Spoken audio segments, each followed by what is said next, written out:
بسم اللہ الرحمن الرحیم۔ خلاصہ مضامین قرآن یعنی قرآن حکیم کے مضامین کا سورتوں، رکوع برکوع اور پاروں کے لحاظ سے بعنوان خلاصہ۔ بسم اللہ الرحمن الرحیم۔ پارہ نمبر 7 سورۃ الانعام، رکوع نمبر 4 آیات 31 تا 41۔ معجزہ دکھانے کا مطالبہ۔ چوتھے رکوع میں ایک نازک مضمون کا بیان ہے۔ مشرکین مکہ نبی اکرم صلی اللہ علیہ وسلم سے مطالبہ کرتے تھے کہ اگر آپ اللہ کے سچے رسول ہیں تو ہماری فرمائش کے مطابق معجزہ دکھائیے۔ آپ صلی اللہ علیہ وسلم اللہ سے دعا کرتے کہ ان کی خواہش کے مطابق معجزہ دکھا دیا جائے، شاید وہ ایمان لے آئیں۔ اللہ نے سختی سے فرمایا کہ ایسا نہیں کیا جائے گا۔ آج تک کوئی قوم معجزہ دیکھ کر ایمان نہیں لائی۔ جو قوم فرمائشی معجزہ دیکھ کر بھی ایمان نہ لائے تو وہ عذاب کی مستحق ہو جاتی ہے۔ معجزہ دکھانا قوم کے لیے نازک معاملہ ہے۔ آپ صلی اللہ علیہ وسلم اس صورتحال میں شدید اذیت سے دوچار تھے۔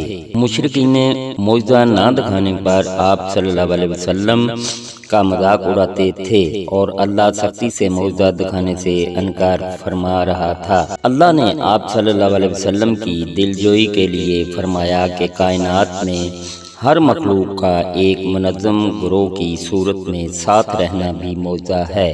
اللہ کی بے شمار قدرتیں معجزات ہیں جو کائنات میں چاروں طرف پھیلے ہوئے ہیں۔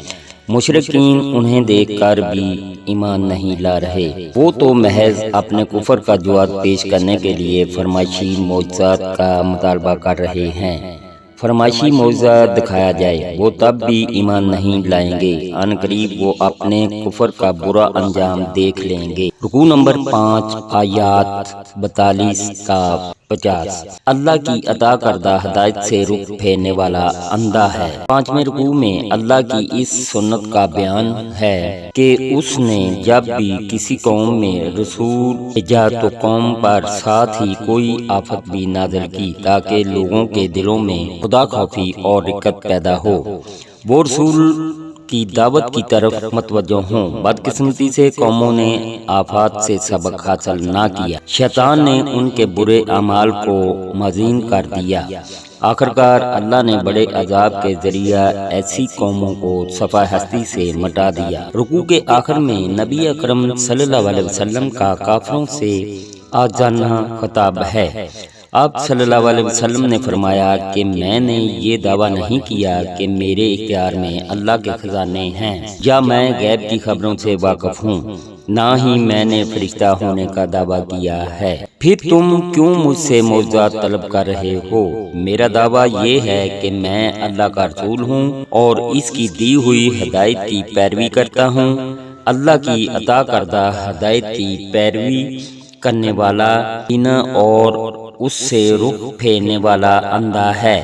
کیا بینا اور نابینا برابر ہو سکتے ہیں؟ رکوع نمبر 6 آیات نمبر 51 تا 55۔ اللہ کن پر مہربان ہے۔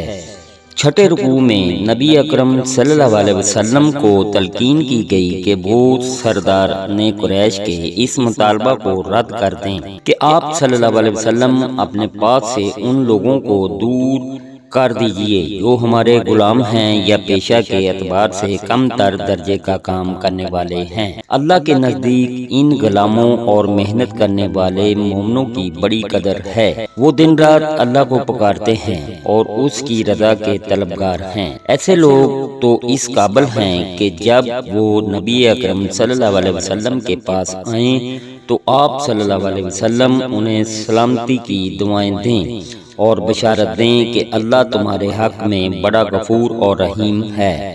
اگر تم نے نادانی سے کوئی گناہ کیا اور اس پر توبہ کی تو اللہ اپنے لطف و کرم سے تمہیں معاف فرما دے گا۔ اللہ پاک ہر مسلمان کو اپنے حفظ و ایمان میں رکھیں۔